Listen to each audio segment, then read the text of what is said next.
normally not really summertime forage, very much wintertime forage. And it's always interesting to see what they're eating, the elephants, because although they seem like they eat just about anything, they are actually pretty selective about what they eat. And these two are feeding now only about 10 meters from us. You know, they're really pretty close by and totally ignoring us. Andre, would you like me to sneak forward very slightly? Yeah. You may have heard Andre replying there. He went, yes, which meant yes, please. Thank you, James. I do what I do.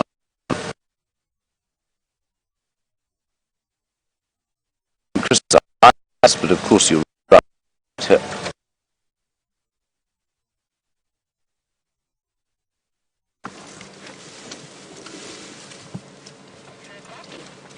Sorry about that, everybody. We'll remain in a slightly dodgy signal area.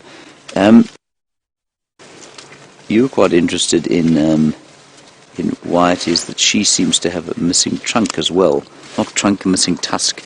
And you make a very good point. And I don't really know what had happened to it. I suspect it simply got broken during her feeding at some stage, while she was feeding. Okay, we're just going to be quiet now, everyone. Just to give her a chance to go by. All she's saying there is, I'm trying to get past you. Please don't disturb me. And she's going to take her calf with her now. She turned. She called the calf. It was in an almost imperceptible movement. She called the calf away. And they've now moved off. That was wonderful to see.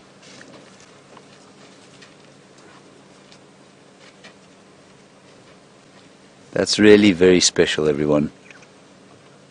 I'll tell you what happened there. She wanted to get by, she wanted to go past us, and she had to go within sort of 5 meters. She had to close the distance to within 5 meters of us. So she stopped, and she turned her head towards us, and all she was saying there is, don't move, I'm feeling slightly threatened, so I'm going to walk past you, and that's what she did.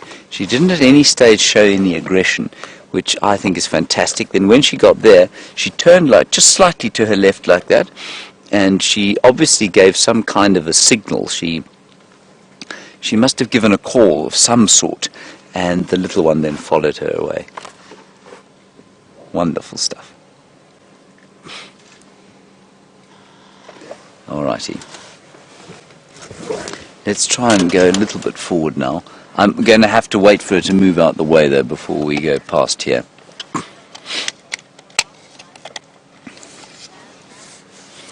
Oh, a nice question from Aussie Gazman. Aussie Gazman, I'm not sure I've heard from you before. Aussie Gazman, you want to know if animals can be short or long-sighted? Can there be... I don't know for sure, but I'm going to say logically that I think it's unlikely that they are... as variably sighted as we are.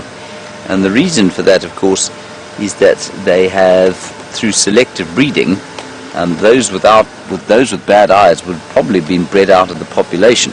So if you're a human being and you've got bad eyes, certainly in this day and age it's not a problem for you. You just go to the optometrist and he gives you a set of glasses, and then you get on with life.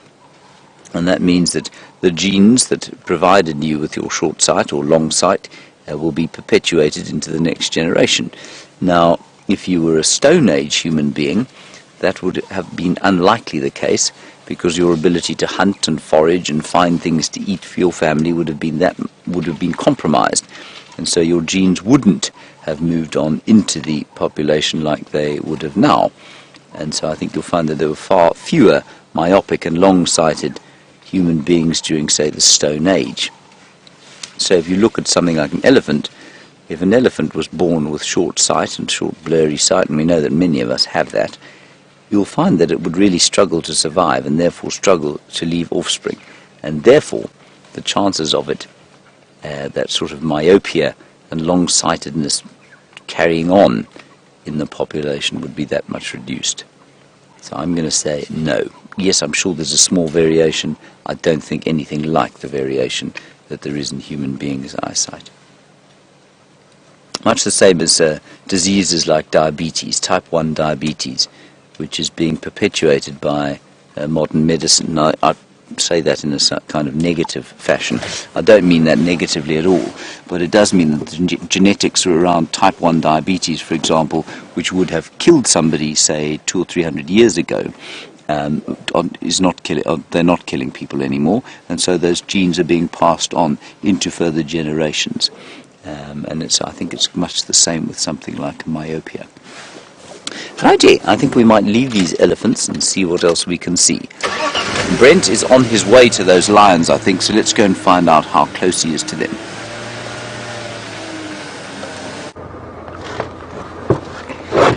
Very exciting news. So apparently that buffalo is still alive. So there's a big battle going on between the Nkahumas. Oh, that's... So, radio's going nuts, but I need to listen to it. So we're standby number 4, which is quite far down the line. And you've got to understand, the guys who found it obviously want to stay there. So as soon as possible, we will move towards where that's happening. The buffalo is still alive, and the lions are still fighting with it. So very exciting. It's happening just to the northwest of us here. But in the meantime, we're going to take a little peruse around and wait our turn very patiently. Not so patiently. I've got ants in my pants. I would be lying if I said I was very calm and patient about waiting. But we will wait patiently, attempt to wait patiently. In the meantime, we'll have a quick look around Red Dam, see what's happening in that area.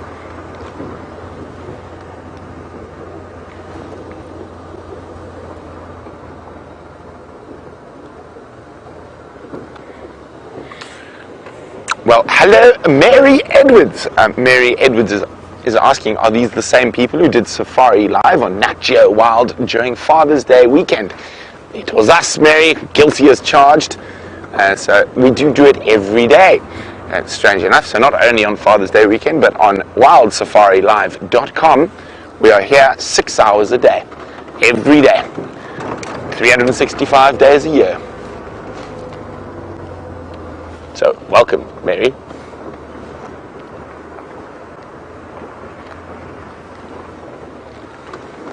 Okay, so we might find something at the water here. I actually haven't been. This is the first time I've been on Arathusa since I got back from leave. And the fact that there are Egyptian geese jetting in at high speed means there's probably still water here. And they landed, so we'll go have a look at them. Oh, no, they're still flopping about. Here we go. An Egyptian goose. Another one is around. Oh, wow.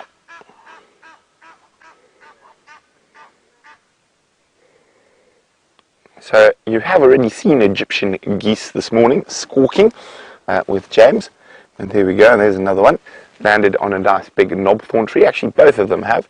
The other one's just to the right of this one. They are actually quite pretty birds. Here we go. Now, I wonder why they landed in a tree. Let's hope that they landed in the tree because there's a leopard lying below. Now, it's very wishful thinking.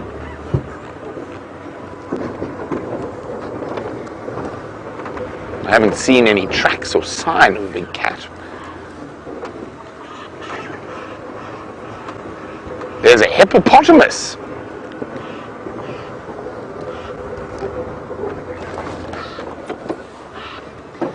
There we go. Hello, hippo.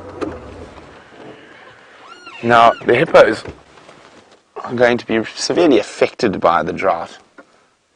And any little bit of water they will utilize. So you probably find the reason this hippo is heading out of the water now is because it's not deep enough to cover his whole body. So he's been in here while it's been cool, and it is a male, and he's going to go find a shady spot in the river system behind to rest up for the day, where he can protect himself from the sun.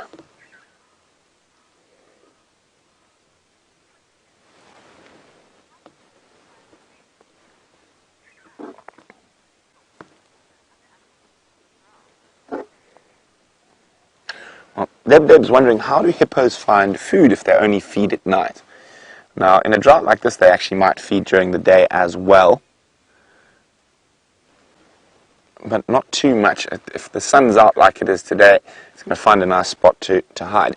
Now, hippos can do up to 60 kilometers in a night in search of grass. So they'll walk massive distances between food and where they'll rest up. And in droughts like this, it's not uncommon, as I was saying, to find hippos not in water, but lying in thickets, because there just isn't that much water around.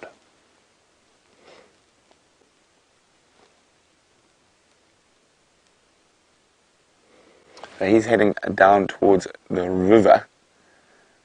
Let me just go across and see if we can get one last look at him as he disappears there.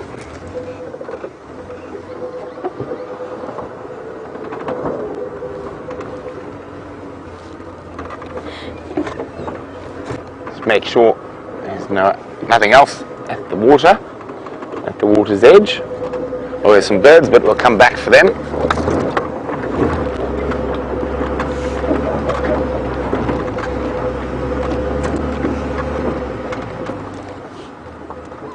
Isn't that incredible? That massive animal. Oh, there he is. Let's just pop up here. There you go. So heading right down to the thickets there. You can see the bigger trees and the thick area behind him. And that's where he's going to go try find a nice thick spot to spend the day. Hi, Lucy, who's in South Bend, Indiana. Lucy would like to know, do hippos come into must like elephants do? They don't, Lucy. The females will come into estrus and then the males will mate with them, but the male hippos do not have a specific must period. I'm just going to edge forward ever so slightly, but I think he's going to disappear out of sight quite shortly. We get one last look at his big bottom. Oh no, he's moving down. It's quite funny, all the big animals, as soon as they hit a slope, they speed up. There's his big bottom.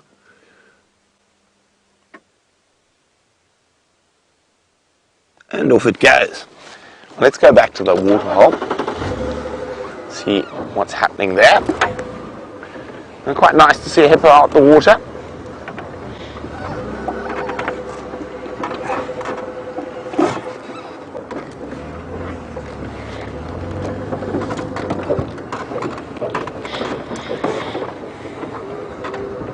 If we stop up top here,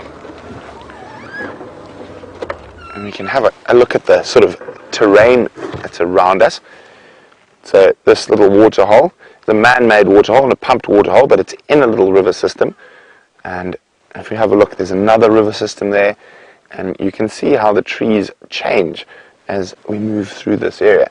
And then you get up to the crest, you can see there's some big, tall knob thorns in the distance.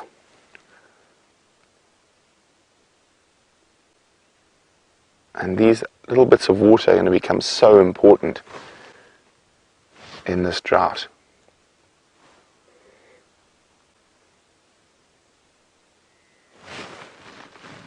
Now, let's go see what birds are down at the bottom.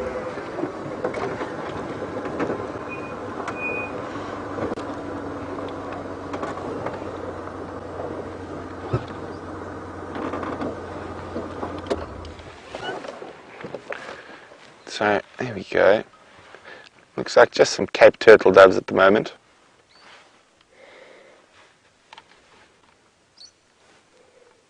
Oh, Dave, forget the doves for a second. Top of this knobthorn. Right on the point. There we go. Brown-headed parrot. Wasn't that gorgeous? Now, basking in the sunshine. Now the parrots will actually be moving big. Oh, off he goes. Maybe he'll come down for a drink. Wouldn't that be spectacular? I think he's going to. Oh, no, he's landed in the tree there, but I think he's thinking about coming down for a drink. Did you see him, Dave? Have you got him? Zoom. Up, left. Zoom. Slightly right. There he is. Now, oh no, it looks like he's found some leftover Ziziphus fruits. And he's feeding off. You can hear the squawk every now and then.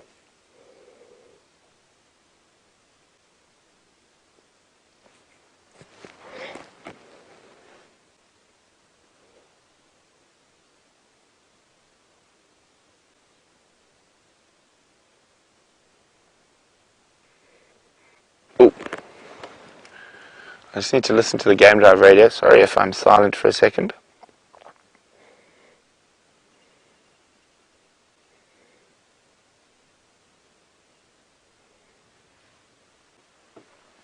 Yeah, I'm just going to move to the other side of this little dip so I can get better radio comms.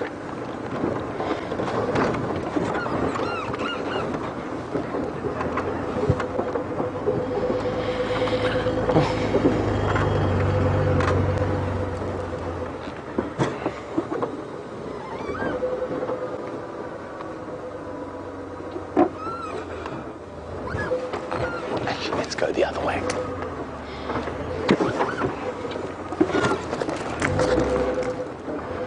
Really nice to see the parrots.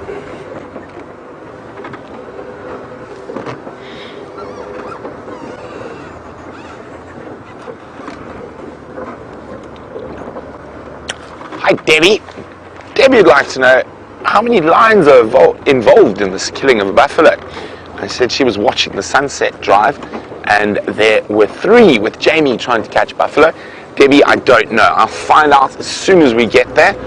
It could be the same 3, it could be 4, it could even be 5. There might even be a male involved. Only time will tell.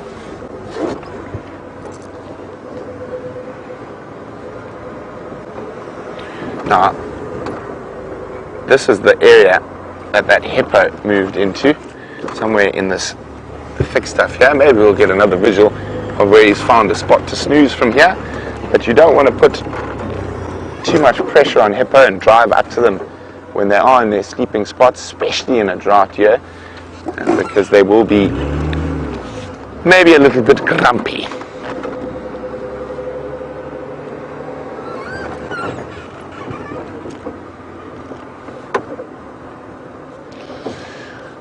Now, morning Angela. Angela would like to know, where do the hippos go when there's no water left? Well, Angela, they go into thickets in the little river systems like that, and that's where they'll stay to try and stay out of the sun. And you know, I've worked in areas in southern Tanzania when the river basically becomes a little trickle, and you actually find hippos all around in the bush, sleeping under lots of different bushes. Okay, I just need to be on the game drive comms for a second.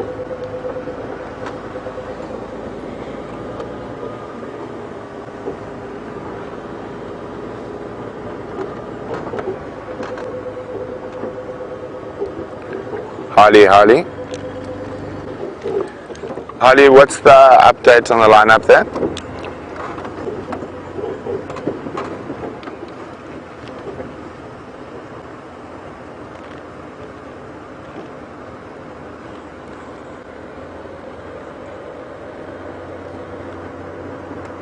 I copy, so confirm it's you, then me, then Andres.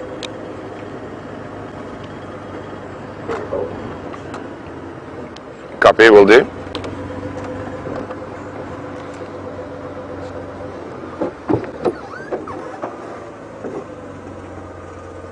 Oh.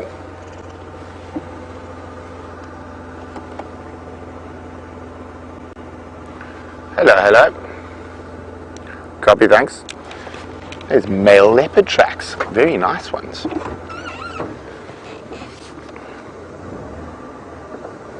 Look at that. Well, you can see they're nice and fresh, probably from early this morning. They're very, very prominent, sticking out there.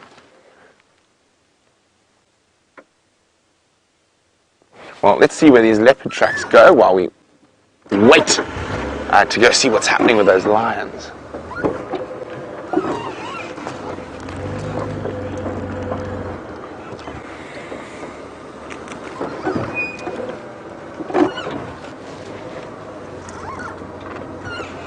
Okay, let's see, which way are you going to go, Mr. Leopard?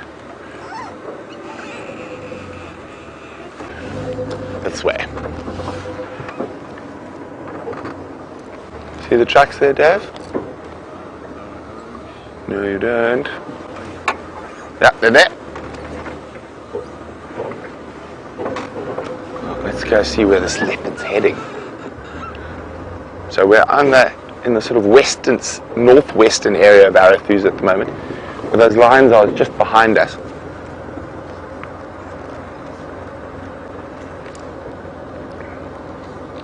There, the leopard tracks. Are those leopard tracks? Those don't look like leopard tracks.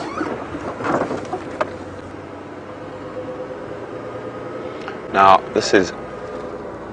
could be Tingana. It could also be Anderson. Both those male leopards are. Come into this area. This is sort of around the boundary of their territories.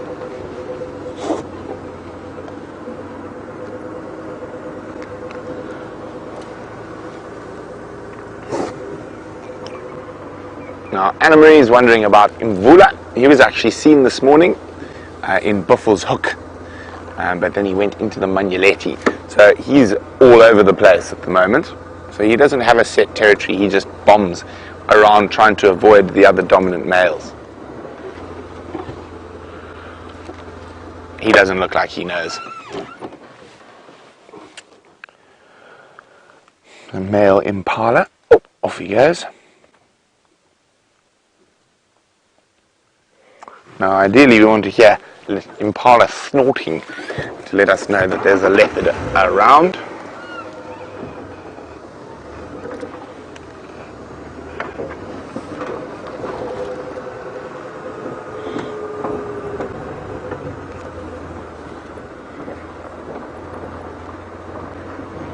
Just going to check carefully, see if those tracks come out here somewhere.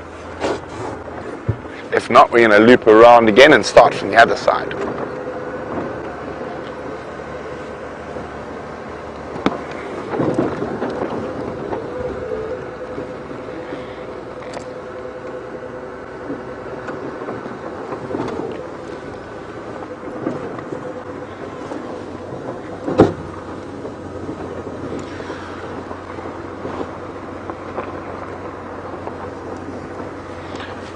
I agree wholeheartedly with Erlene, who says we're definitely due for an Anderson sighting. Wouldn't that be exciting? I've only ever seen him once. He is a monster. The biggest male leopard I've ever seen.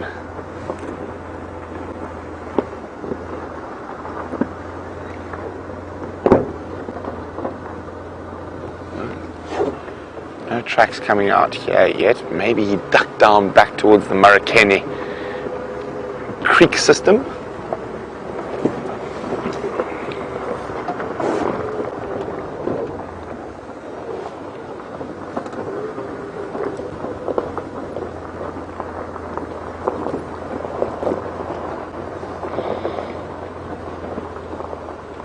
Okay, now if he's hunting, he might move through this area.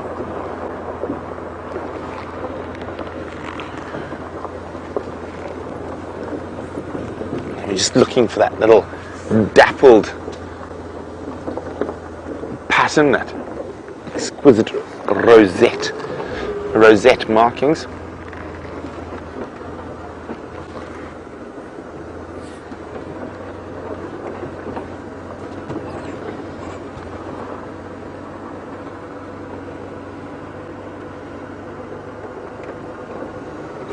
Sorry, I just need to listen to the game drive radio.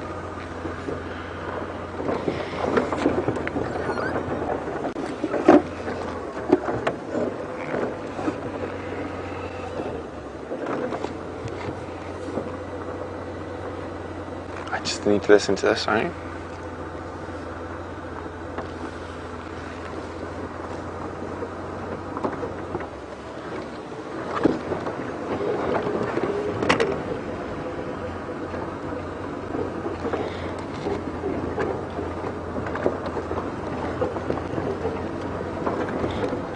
So no sign of any tracks here. So let's go for a bumble down the Marakeni, and then we'll come back up towards the Sibambili boundary, see if there's any sign of anything that side.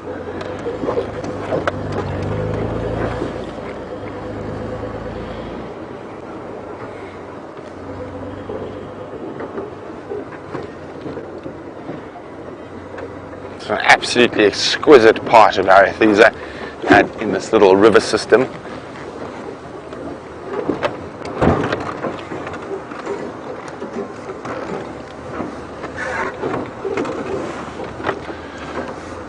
Now, we're going to keep checking for this leopard, and hopefully we'll get into the Nkuhumas shortly. But while we do that, James has got the cutest of the cute to show you. Now everybody, there are some very tiny little lion cubs in there, very small, very, very little. Just stand by, Mike, please. They are only, I don't know, probably about maybe 2 weeks, a week old, but they're too little for us to be in here for too long, everyone. Mum is not here. The mother was here, would look at them, but she isn't here. Look, they're tiny, tiny, tiny. Isn't that amazing? Completely look. So everyone, I'm sorry, but we're not going to hang around here, just simply because we can't afford to attract any kind of predator here. We don't know if that's going to happen, but we don't want to disturb the area. They obviously won't be able to hear with vehicles driving in and out of the area. So let's just sit here for 1 more minute and marvel this unbelievable sighting of tiny little lions. I don't know where Mum is. She's probably part of the crew sitting on... They are so sweet, aren't they wonderful? She's probably part of that crew sitting on Arathusa now. You see their ears aren't even standing up yet. Too sweet for words. And you can imagine how vulnerable they are here, everyone. No mum to protect them. I mean, they'd have no chance. If a hyena or leopard came along here, no chance at all. And that's why they'll be completely silent.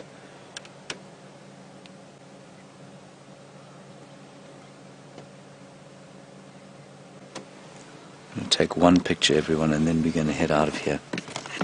Mike, go ahead.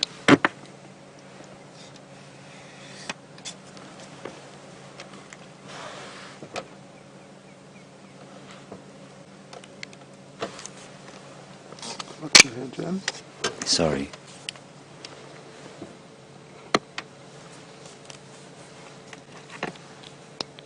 Yeah, these are very young cubs, so I think maybe you and Herbie can come in and have a look, and then I think we should probably zone it until the mum's back.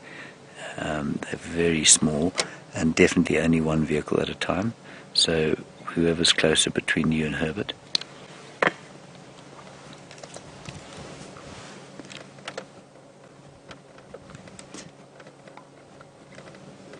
Anya, are these considered newborn? I don't really know that you can say what would be newborn or not, Anya. You mean their eyes are open, and so that means that they must be at least sort of 6 days old. But they don't look like they've been open for long, do they? Okay, everyone, I'm afraid that's going to be it. Wonderful, wonderful sighting of little lions. But I'm afraid we can't hang around here without the mum here. This is amazing. And you know, if we were on our own here and there weren't lots of others around who want to have a look, and then we'd probably sit here. I don't think it would do any harm, but we don't want vehicles coming in and out of the area, and so we can't really afford, it wouldn't be fair for us to just sit here. Amazing.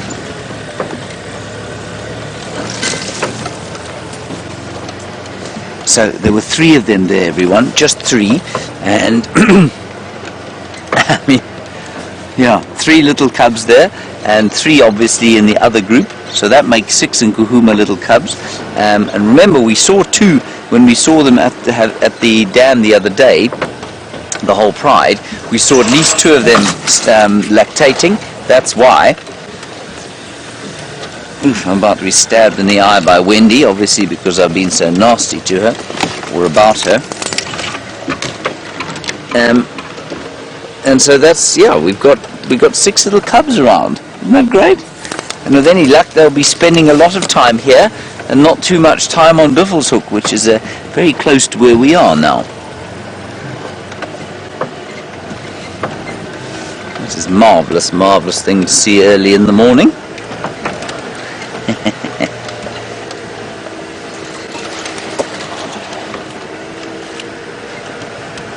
So the question remains, where are the others? And I don't know the answer to that question. I wonder if they're not in the same system of drainage there. But except they called in cubs last night. I wonder if it wasn't these 3. In fact, I'm pretty sure it was these 3, whereas I just assumed it was the others.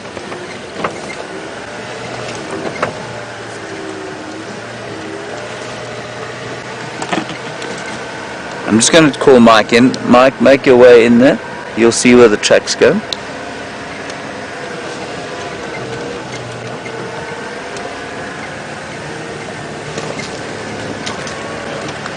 Mike, just make your way in. You'll see where the tracks go. Phew! That was worth waiting for. Absolutely.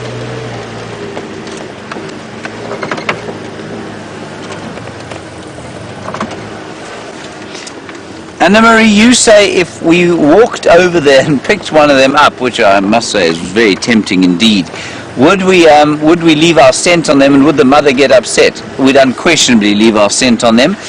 Would she get upset? I think she'd be deeply confused if she got back and her lion cubs smelt like human beings. But would she reject them? No, I don't think she'd reject them at all. But certainly she wouldn't be that pleased with seeing us or smelling us. If she came and saw you picking her cubs up, then you would be in all kinds of very unpleasant trouble. Yes, charging lioness is the last thing you want to see. And as I've said to you before, I had a girlfriend like that. It's not very pleasant at all. One just sort of stands wide-eyed, heart beating.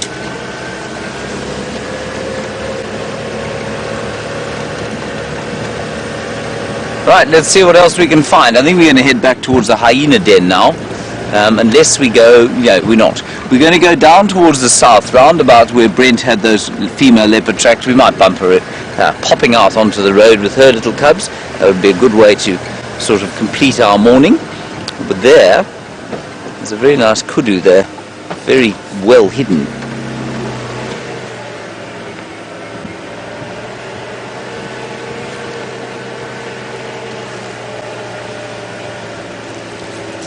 Let's go back here. You see it there, Gendry.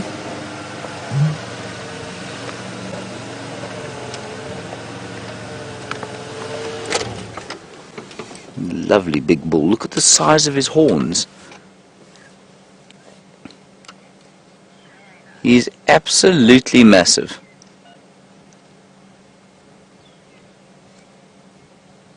Massive, massive kudu bull. Fully grown, probably about 7 years old. They often don't live much longer than that.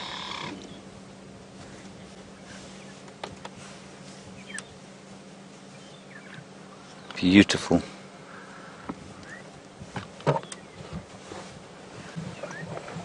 Wonderful. Thank you, Gendry, for indicating that you were sick of looking at the kudu and coming back to me. Marvellous. Okay. Sorry, the game drive radio is going ballistic in my ear at the moment. Everybody trying to get into that lion sighting, and we're various people trying to just take a bit of control and say, whoa, whoa, whoa, whoa, whoa, just go one at a time.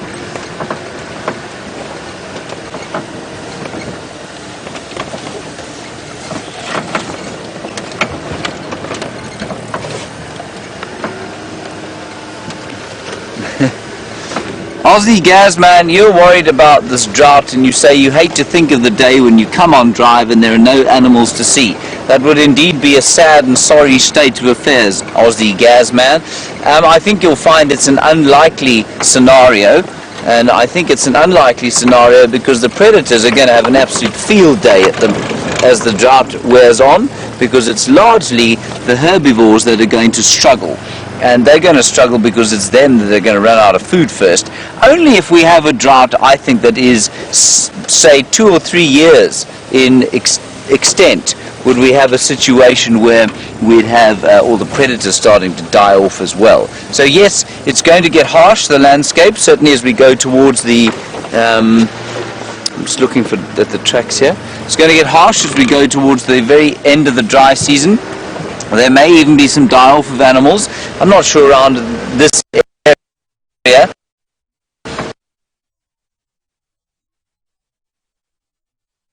That will affect the numbers of prey species. They will go down, of course. It's just part of the normal balance of things. I don't think, I mean, it would have to be really severe for us to be able to say, look, anything. Gendry has spotted a squirrel. Sorry, Gendry, he's not being particularly confiding, but I have found you a southern grey hornbill. There he is. That's my. You see when I point like that? That's I'm looking. He's right. He's on the first tree in front of us there. Unfortunately, Gendry has got eyes only for squirrels this morning and small lions.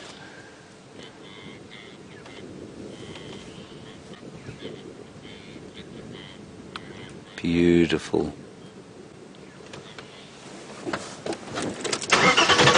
Very nice. Southern grey hornbill.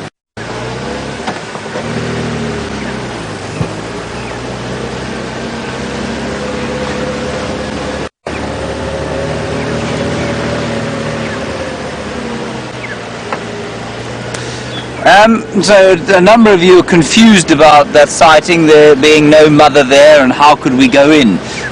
Well, we didn't. First of all, Jors and I went in there just to look to see if the mother was there, because that's where we knew the cubs were from last night.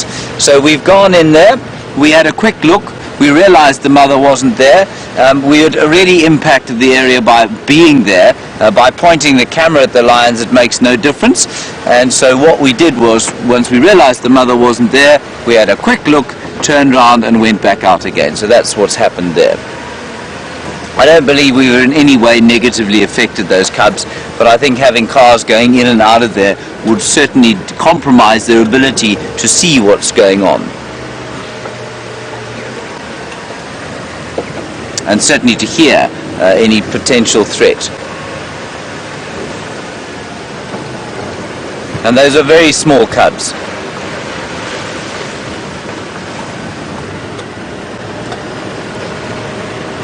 And as from is now towards the afternoon, and so someone will go in there and check this afternoon and see if she has come back. Alright, let's go back to Brent to get an update from him. Our signal ain't so great here.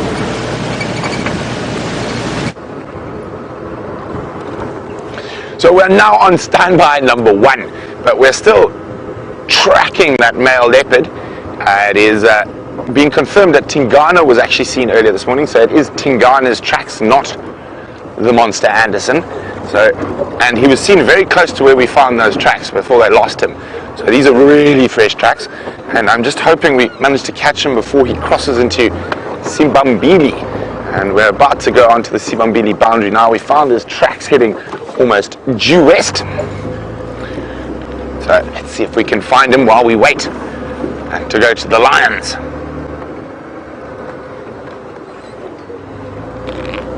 Now I wonder if the mom of those little cubs is there.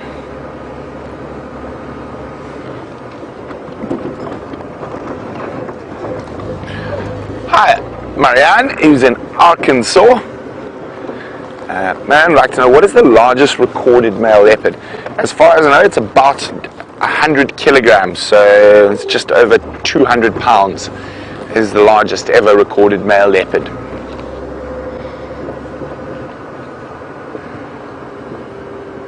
but any leopard over 85 is considered to be very big. Okay, now hopefully we'll find him shortly. He was going straight in this direction. Some lovely big termite mounds, and Tingana loves to sit on top of termite mounds.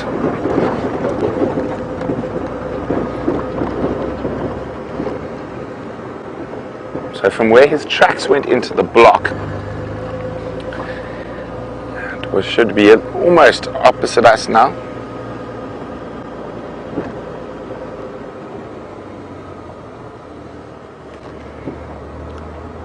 Okay, so I'm going to check very carefully all the tops of termite mounds, even in the shade.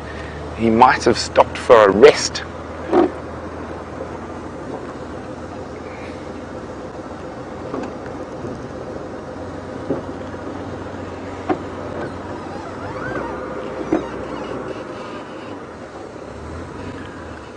I'm hoping he hasn't just marched through. Now Tingana is a true marcher, like most male leopards, and he's got a massive territory to defend. So he's on a serious walk when he goes off to scent mark to make sure no other males are coming into his territory. I would guess the tracks went in almost directly opposite where we are now. There's a strong possibility he could still just be having a snooze somewhere around here.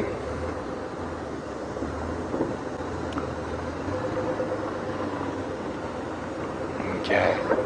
Come on, Dave, spot us a leopard.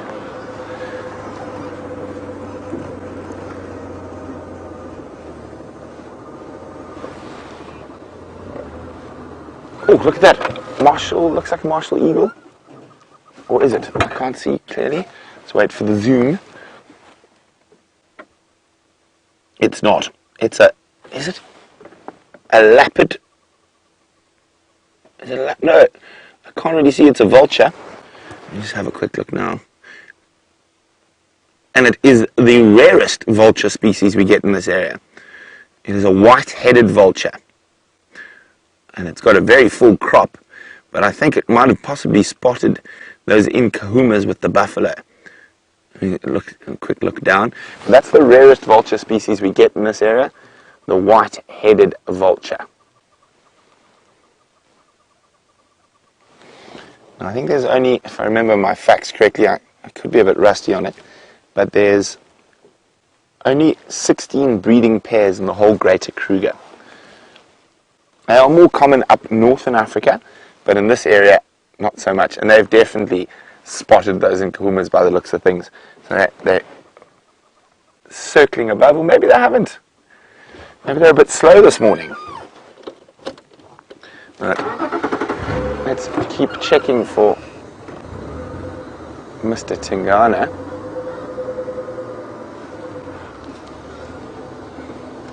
Now, while we check for the leopard and wait for our chance to go see the inkahumas, James has got something that tries to avoid Mr. Tingana at all costs.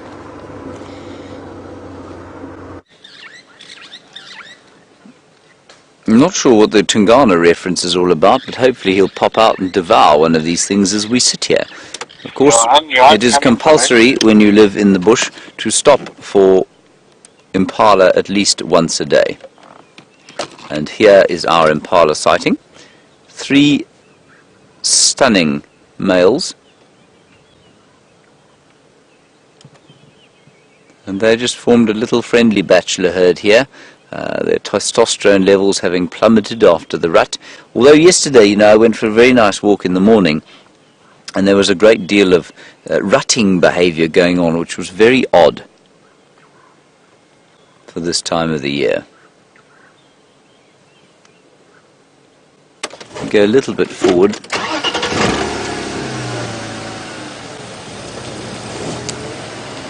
And the big thing, of course, is to check what is their condition like. How do they look? Do they look like they're struggling at all with the drought? Or do they look like they're okay? These two have disappeared, all 3 have disappeared now into the drainage.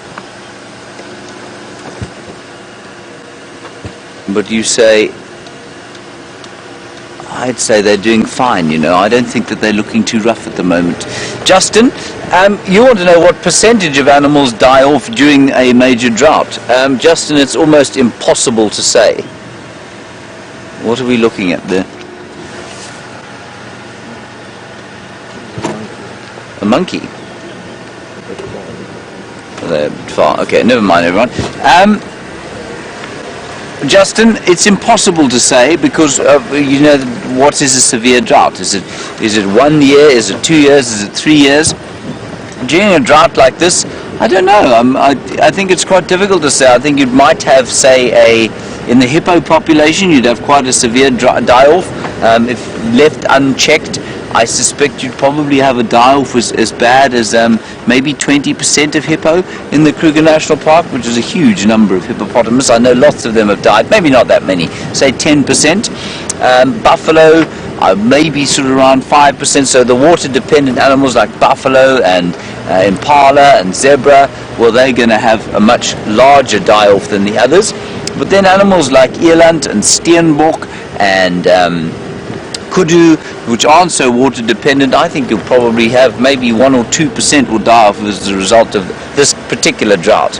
If it continues for another year, well, that's obvious, it'll go much higher than that.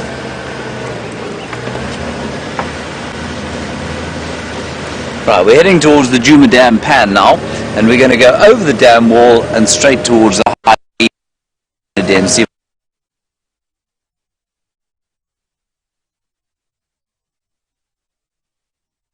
Mary, they wag their tails, we think. Oh, man. Mary, they wag their tails, we think, to get rid of... Hello? Right, sorry, I was just arrested slightly by that technical glitch. Mary, they wag their tails to get rid of ticks, believe it or not. So there's a theory, and I think it's quite a good one, that you know that they have those 2 black stripes either side of the tail, and that black stripe is warmer than the rest of the body, than the white around it, and it's directly in line with the wagging tail, and so the ticks congregate where it's warm, and then the wagging tail gets rid of them. How true that is, I don't know, but I think it's probably quite a good idea.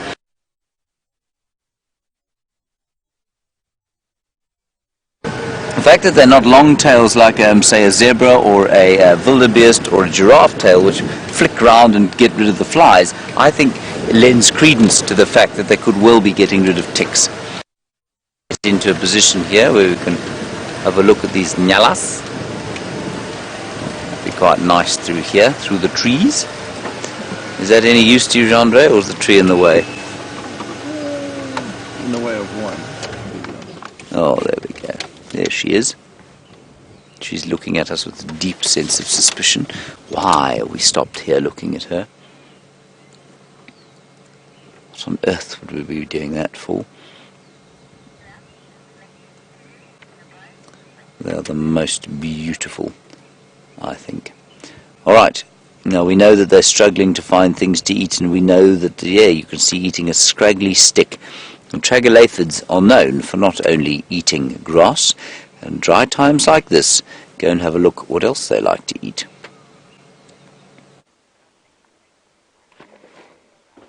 Here we have a young male kudu chewing on what looks to be a buffalo rib bone. Now, with the drought at the moment, oops, sorry, I just need to turn down that radio. It's very loud. There we go. So it's chewing off what looks to be a buffalo rib bone, and that's for calcium. Now, it's not uncommon to find antelope and giraffe eating the bones of long dead, even antelope of their own species. So they're obviously feeling the need for calcium, and specifically during the drought, they're probably going to feel the need a bit more. Now, you can see, there we go, you can see that the bone a little bit more clearly now. I'm munching away on that buffalo rib. Oh, off he goes. No, not quite yet. I'm definitely not ready to drop his bone. And normally you say it's a dog with a bone, not a kudu. Now the good news is we are now standby number 1. So we are the next vehicle in, and we are quite close to that area.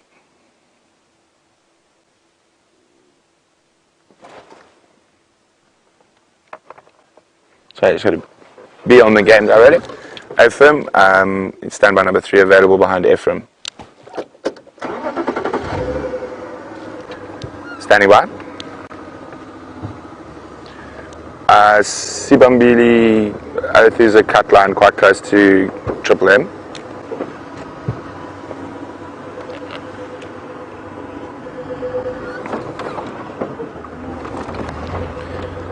Copy, thanks very much. Yay! We're going to the Lions!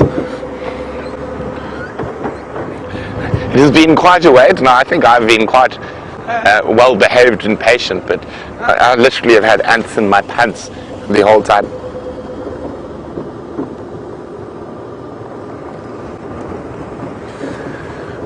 Okay, so the lions are in the Marikeni River. So we were driving down the Marikeni River earlier, where it's quite big and wide, but at this top sections, it's sort of right at the reaches of it, and it's quite narrow and thick.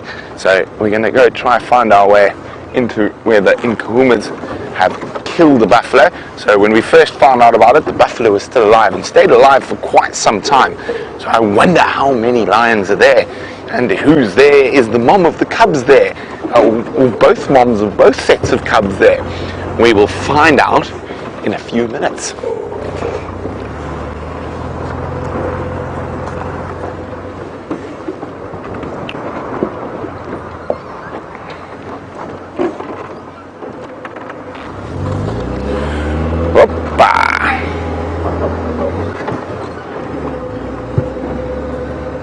And so while we rush in towards the lions, let's go see what Commander Bond is up to.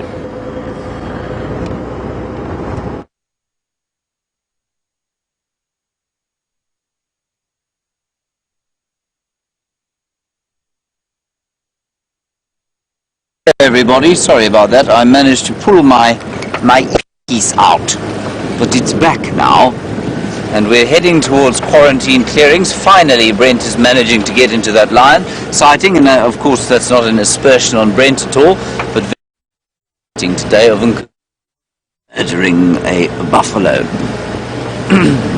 Obviously very difficult to drive in there with your guests, find 3 lionesses killing a buffalo, and then convince them that it's a good idea that you have to leave to let somebody else into the sighting. So I'm not vaguely surprised that Brent's taken that long to get in there. At least we're one of the last in, so I don't think that there probably won't be anybody behind Brent. He might be able to stay there for the rest of the drive, but who knows. Certainly a very popular sighting. Nothing too much going up on here. Quarantine, there's a squirrel genre, quickly get it. Oh, it's gone already. No, there's another one. Squirrels everywhere, everyone. Where are you? There, you're looking at it, middle of your screen. It's bottom. There, it moved. Well done. Stunning sighting. Squirrels there. Justin, you say, what is the most difficult animal to track? Well, Justin, out here of the animals we do bother to track out here, it must be a leopard. A leopard is difficult to track because it is light. It does not leave much of a mark as it walks along, and they can be very secretive. And then also when they are hunting, they don't walk in a straight line, so they can walk across an area like this, turn around, come back, and then go crisscrossing over its own tracks, much like that lioness did today when I finally found her tracks heading off towards this way, the 3 or 4 of them. So it would definitely be a lion, but I mean, if you were to try and track a squirrel, for example, that would be extremely difficult. If you were to try and track a dwarf mongoose, it would be difficult. And I did hear an amazing story of a tracker here having an argument with another tracker over the identification of a porcupine track. And in order to, one of them said it's a monkey track, and the other said no, it's a porcupine track. And they said, well, how are we going to sort this out? And they said, well, we're just going to track it, obviously. And so they backtracked it back to its den, and it did turn out to be a porcupine track, and that's how they managed to do it. Now, tracking a porcupine is well beyond my ability, certainly, and beyond the ability of most trackers that I've ever known. So I suppose a porcupine would be quite difficult to track. Basically, I mean, the rule is the lighter it is and the more soft its feet are, the more difficult it's going to be to track. You'll find the bushmen around the Kalahari, the sand bushmen, they'll track kudu for miles and miles and miles, which is absolutely astounding. And we've got some dwarf mongoose here. Ooh, a whole little troop of them there sitting on their den, all their little burrows.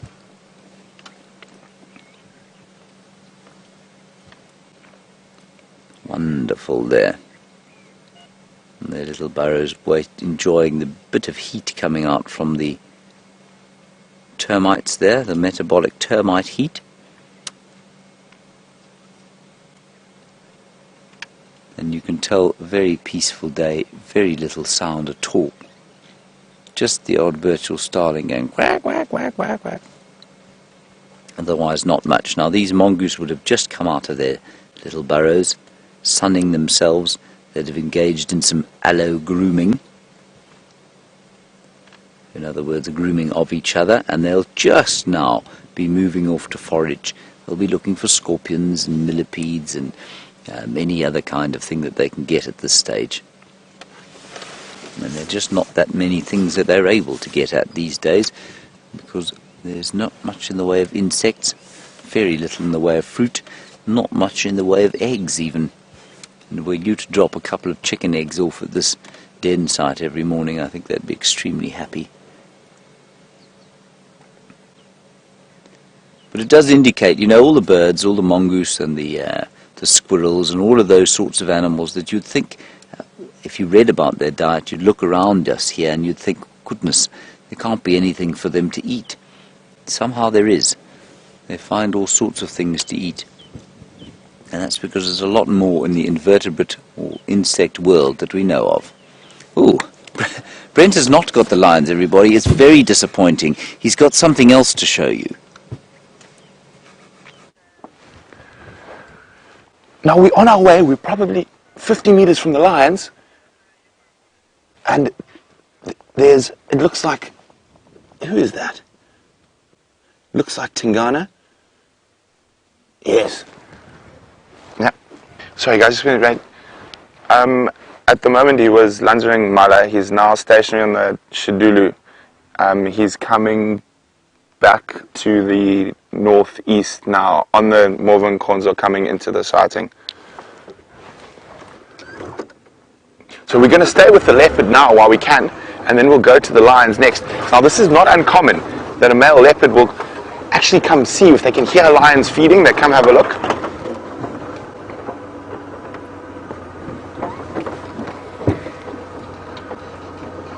Look at that, isn't that spectacular? You can hear the impala snorting at him. I just got to... Neil, he's heading back towards parallel, exactly where I last saw you.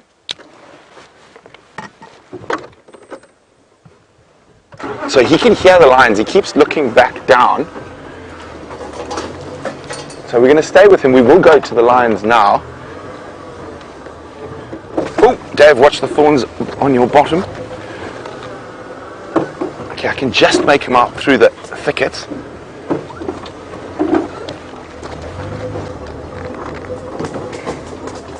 Dave, just keep an eye on him there.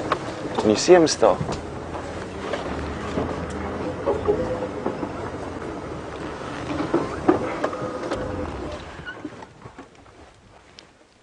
Yeah, he is heading, he just went through the thicket. If you come a little bit further to the west, you should get his visual.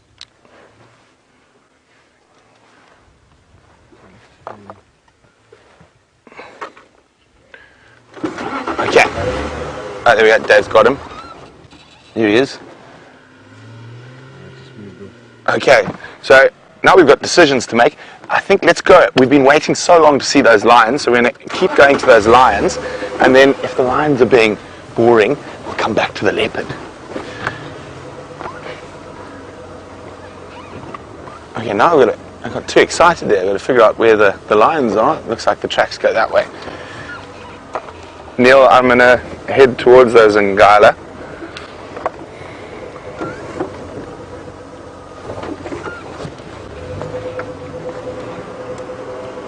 Okay, wow, wasn't that exciting?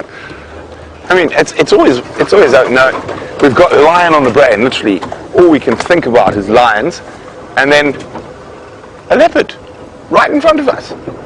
Okay, now we're going to follow the vehicle tracks. Much easier than tracking a leopard. So I'm pretty sure where we were following his tracks earlier was not far from here at all. Okay, let's see, can you see car tracks going this way?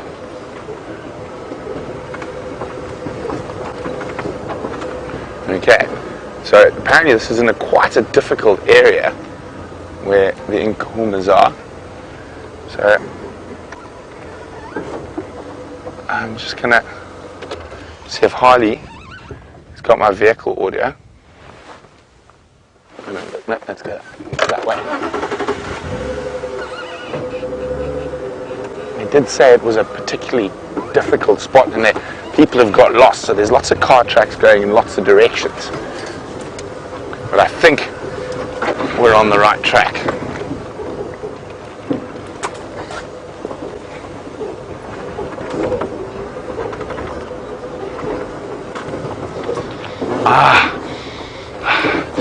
I can actually smell buffalo stomach content at the moment, so I know we're getting close, and also I can see, let me just get over this here quickly, Harley, so while I try and get in there, let's go across to James.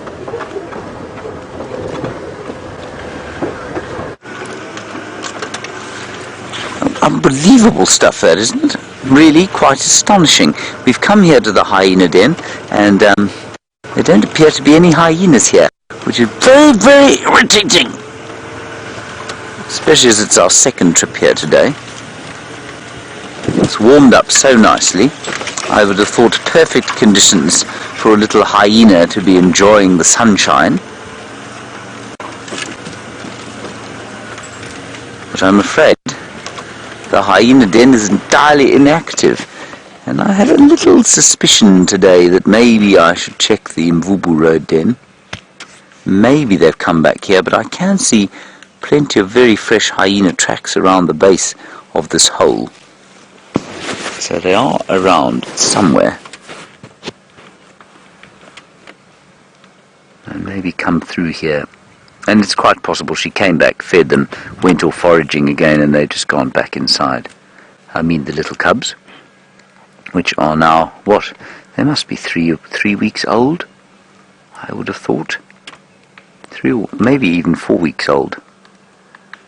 The wind's starting to come up. It's interesting, you know, in the last little while, every day we've had these we've had many days of these still mornings. I'm going to kill you, fly.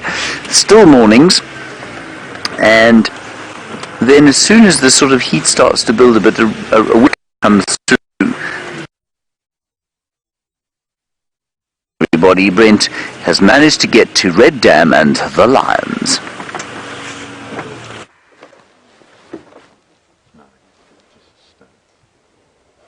So I'm not sure if we're live. We can't actually hear Final Control. So Final Control, just give me a click if we're live. Just hold it down for 2 seconds.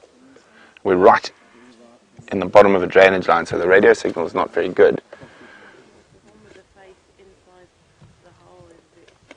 So hold down the radio and count to 5 if we're live.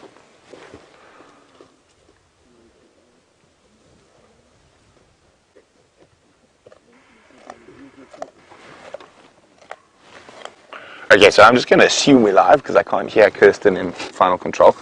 And we are with the Nkuhuma Pride, and apparently there are 6 individuals here.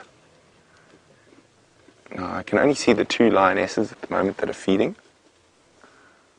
And so the mothers of the cubs are here on the buffalo kill. It looks like a big old dugger boy that they've caught. That's probably why it took so long to kill it. Now, he's a very big buffalo.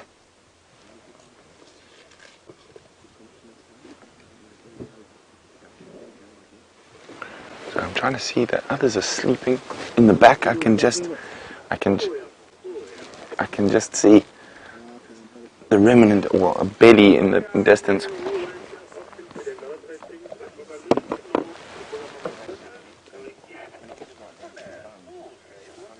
There we go.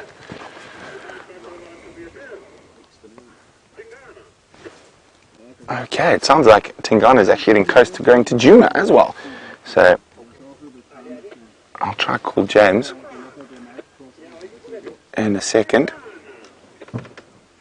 Look at that, look at that. Lipstick, lion and lipstick.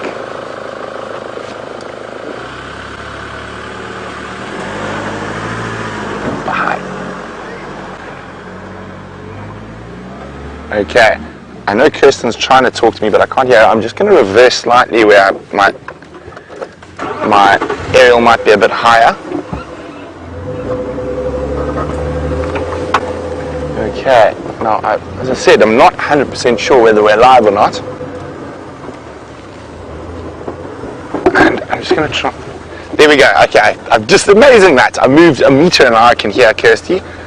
Let's just get a little bit closer. So I'm afraid it's probably not going to be able to take questions when we're down in the bottom of this riverbed, just because I'm not going to be able to hear, but we'll give it a try. So there we go. She's busy opening up the stomach.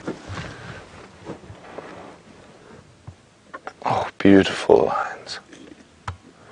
Now I can see a third lioness, but apparently there are 4 lionesses, but apparently all 5 are here, plus a male, but I can't see him, and he must be quite full if he's not dominating the carcass. So they're the ones lying up in the shade behind.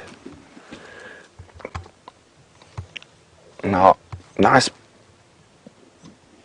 big buffalo bull, old buffalo bull, probably 12, 13 years old, and maybe suffering a little bit from the drought. And it is a massive feat for these lionesses to be able to take down an animal of this size. Now, we have seen them do it live, but it took quite a long time to kill this particular buffalo. Apparently he was alive for a good half an hour or 14 minutes while they were trying to kill him.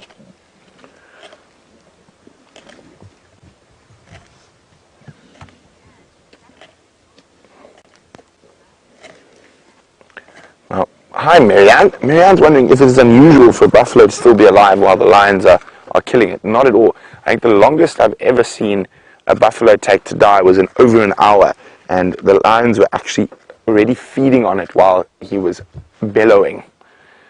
And it was also a big bull like this. And you can see how she's using her premolars like a pair of side cutters there to cut through the thick buffalo skin.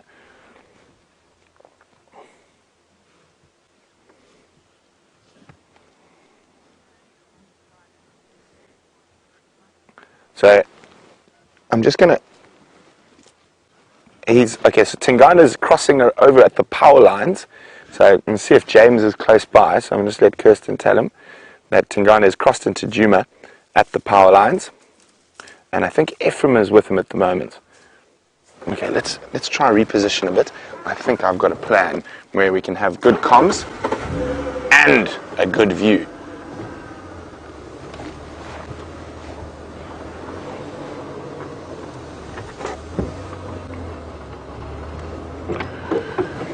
You holding on, Dave?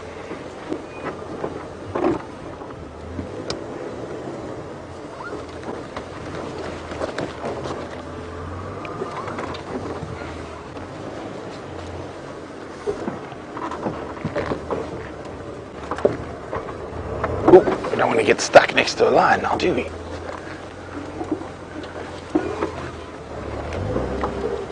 There we go. Look at that. Whoopsie, sorry, Gilly. Right above her. Isn't that spectacular? So we're right above her on a little ridge.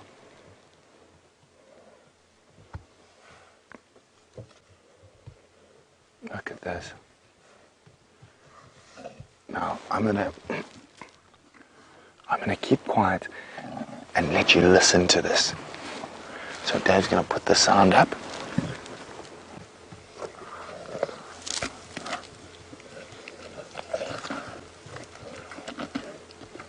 Isn't that incredible?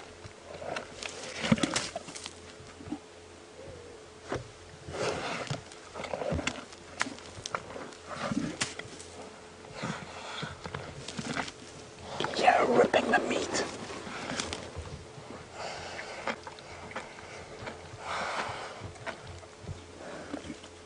Look at this, isn't this amazing? So it's not uncommon for not all the lions to feed after a hunt like this. It's been exhausting to bring down an animal of this size. Oh, sorry, just on the radio. Standing by. Copy, thanks, no problem. So the others are resting. I can only see 4. I can't see the 5th lioness, but she could easily be around here.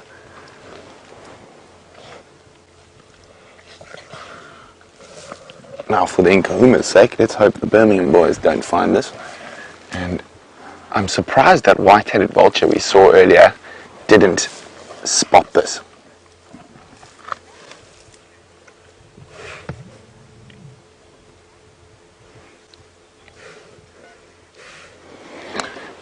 A huge Safari Live welcome to Bigger Picture, who's a brand new viewer. Really exciting to have you with us, Bigger Picture. Now, Bigger Picture is wondering, is this not dangerous being this close to the lion?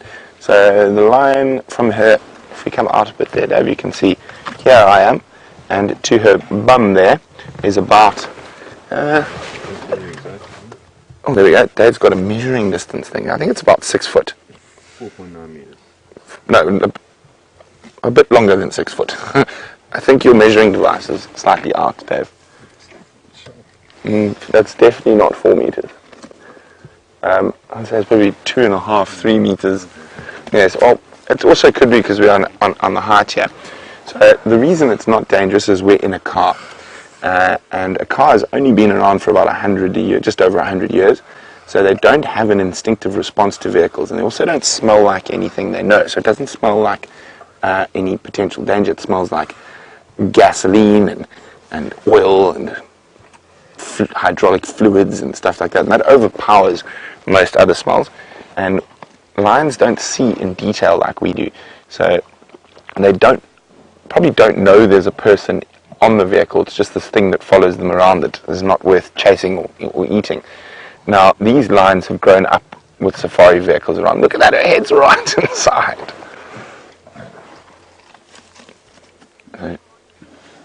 And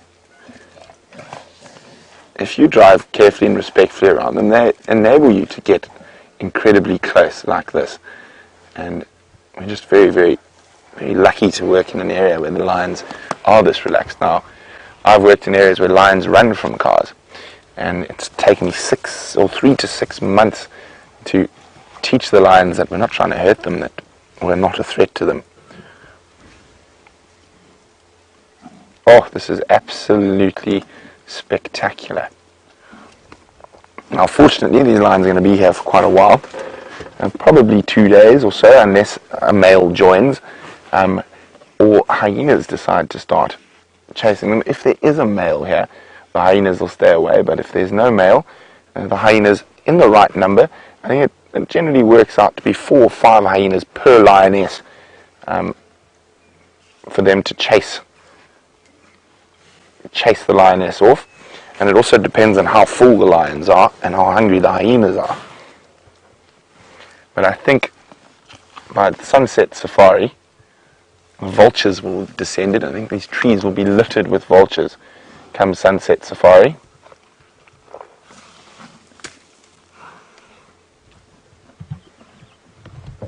So they've walked quite a long way from where they were last night. She's getting angry with the buffalo carcass, growling the fact she can't get a piece of meat out of there. Now, I think she might have also thought one of the other lionesses was also coming to feed, and lions can be very aggressive with each other around a carcass.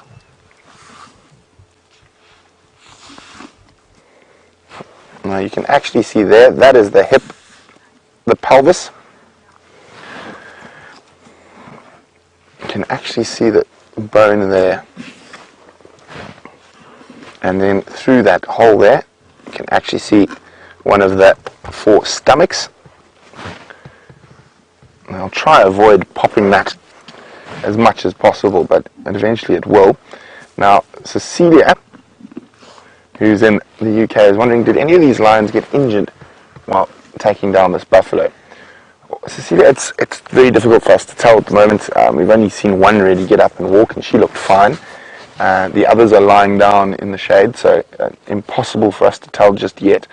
I'm sure we will be spending quite a bit more time with them at this buffalo carcass, so and we'll be able to see. Now, I've actually seen this buffalo bull before. Now, if we go to his horn there, Dave, there's a very distinct break on the tip of his horn. I've actually seen this buffalo before. I recognize that horn shape. Munchy, munchy, munchy.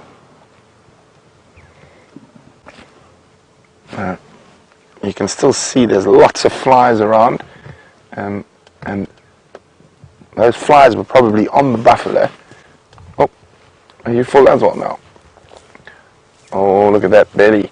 This is one of the moms. I can see suckle marks on her nipples, so that's probably why she's gluttoning so much. Okay, we're going to move down now so we can see them. Because she's going to have to return to the cubs at some stage, and as the crow flies, I'd say where the den is probably a good 4 kilometers or so.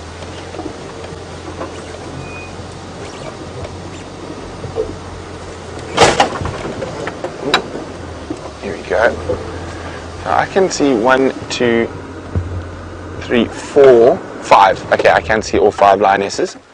Oh, next one's taking her chance.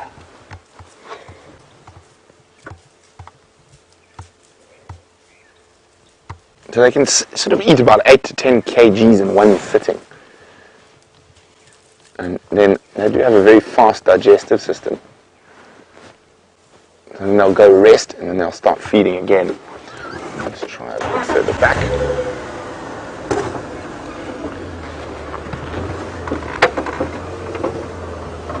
How's that, Dave? Okay, there we go.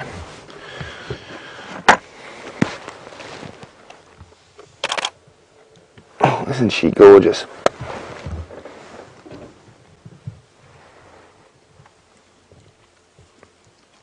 Now the reason they're not all feeding together, as I said, you'll probably find some of them have exerted a lot of energy in the takedown of that buffalo.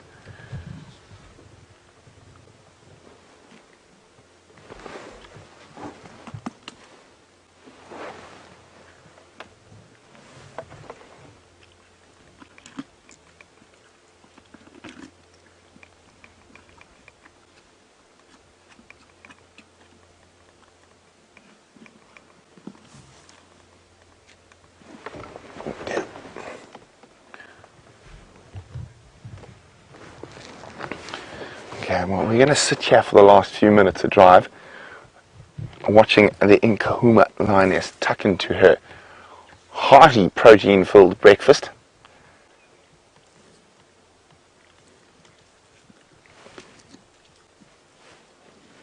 Isn't that incredible that Tingana came to have a look?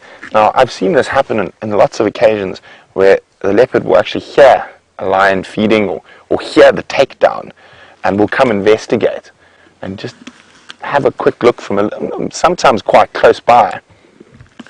And it is amazing that they just like to know what's going on. Now, while that lion's munching there, Dave, just come out a little bit, and we saw that hippo earlier, and this looks like one of the shady spots the hippo has used in the past to spend the day. There's a big pile of hippo dung there.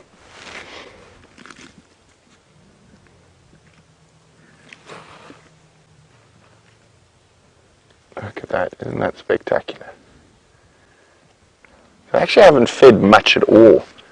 I just just really the rump that's been opened. The lioness has taken time opening the stomach. You can see how thick a buffalo's skin is there, and the belly skin is going to be a little bit thinner than the rest, and it's still a good centimetre or so thick, or even 2 centimetres looking at that. And I'm sure by the time we come back on the sunset safari, I think this is going to be a very different scene. I think that buffalo will have been quite a lot more feeding, and it will be quite a lot more open. Now you can see how fresh the kill is by the fact when she pulls, rigor mortis hasn't set in, and there's still quite a lot of movement in the legs. Now we're about to end the sunrise, not sunset safari, but we will be back here definitely on the sunset safari. Very exciting, nice to have the Nkuhumas with a nice big kill. Good for the moms who've got those cubs, keep up their protein intake to keep the milk flowing for those little bundles of joy. But from Dangerous Dave the Dish, Genre, James, myself, and the rest of the Safari Live crew, we'll see you in a couple of hours.